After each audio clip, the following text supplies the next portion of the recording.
Andito sa harapan natin mga parakoy, ang Honda CBR 650R, yung latest model. Grabe, napakaganda talaga ng sport bike na to. Tindig pa lang, napaka-brusko, napaka-forma na natin tingnan dito. Sabi nga ng iba kapag nakasakay kayo dito mas umaangat yung ating pagkagandang lalaki. Pero pag-usapan natin mga parakoy kung ano ba yung mga features na may offer sa atin ng Honda CBR 650R. Unahin muna natin sa kanyang engine. So meron po itong liquid-cooled, 4-stroke, 16-valve, dual overhead cam, at meron po itong inline 4-cylinder, a total of 649cc or round of natin is 650cc. Meron po itong bore na 67mm at stroke na 46mm. So ang setup ng kanyang makina is big bore and short stroke. So mag-expect tayo dito na mataas ang top speed na makukuha natin sa mga ganitong motor. At meron po tayong compression ratio na 11.6:1. Sa transmission naman po niya, meron po itong 6-speed manual transmission. Sa mga suspension, napakaganda po ng suspension nito kasi yung ginamit po nila dito is Showa. Sa unahan po merong 41mm upside down fork. Sa likod naman po meron tayong monoshock, 10-stage preload adjuster. At makikita po natin dito yung napakalaking swing arm, napakaganda po, nakadagdag forma, nakadagdag pogi po dito sa overall design ng motor. Sa mga preno naman po, ang maganda dito, unahan at likuran yung mga ginamit na caliper sa kanya is Nissin. Umpisahan natin sa unahan, meron po tayong dual disc 310mm by 4.5mm at radial mount 4-piston calipers. Kaya napakalakas talaga ng preno nito. Dagdagan nyo pa nga ng anti-lock braking system. Sa likod naman po, meron tayong single disc tapos 240mm by 5mm disc with single piston caliper at may ABS din po yun mga parekoy. Sa mga gulong, napakakapal kasi sa unahan meron po tayong 120/70, size 17 tubeless po yan, at sa likod naman po, meron tayong 180/55, size 17 at tubeless po yan. At gaya nga po ng sinabi ko kanina, meron tayong dual channel ABS, unahan at likuran po ibig sabihin nun. Meron tayong wheelbase na 1,450mm at meron po itong bigat na 208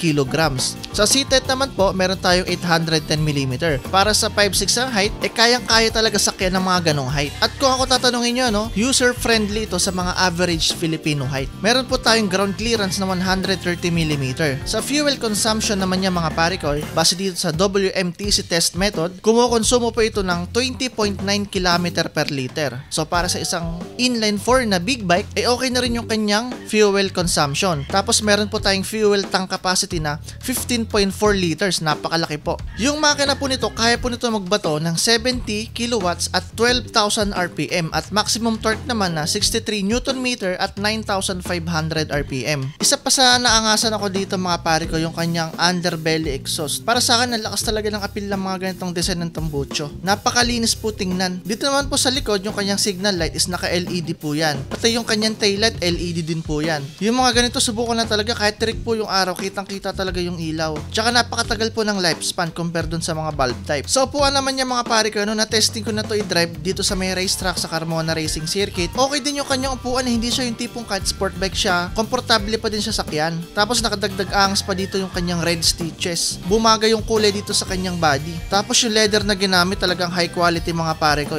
Sabi nga ng iba hindi tinipid. Tapos dito mga pare ko, makikita natin yung kanyang apat na elbow. Talagang naka-flex dito yung inline 4 na kanyang makina. Dito sa ating right switch, makikita po natin yung kanyang starter, tapos meron po tayo dyang kill switch. Sa right lever po mga pare ko, ang maganda dito is adjustable na po yan. So kung medyo maikli po yung daliri nyo, may adjust nyo po yan para mas madali nyo mapreno yung unahan. Sa ating instrument panel po, all digital na po yan. Ang maganda kasi dito, napakarami po nating information na makikita kapag digital na po yung ginamit sa isang motor. Sa left switch mga pare ko, makita natin yung ating signal light button, meron po tayong busina, meron din po yung hazard, tapos meron tayong high and low. Ang maganda ba dito, yung high and low niya, may passing light po yan. So additional features na naman dito sa kanyang mga handle switch. Tapos ayan po yung kanyang signal light sa unahan. Yung iba ayaw ng ganyan design kasi takaw putol daw po, medyo nakalawit. Pero para sa akin okay din Hindi naman siya awkward tingnan, bumagay din naman sa body design niya. Sa mga kulay naman mga pare ko, meron tayong kulay red, which is ito yung kulay na to. Tapos meron din tayong color black.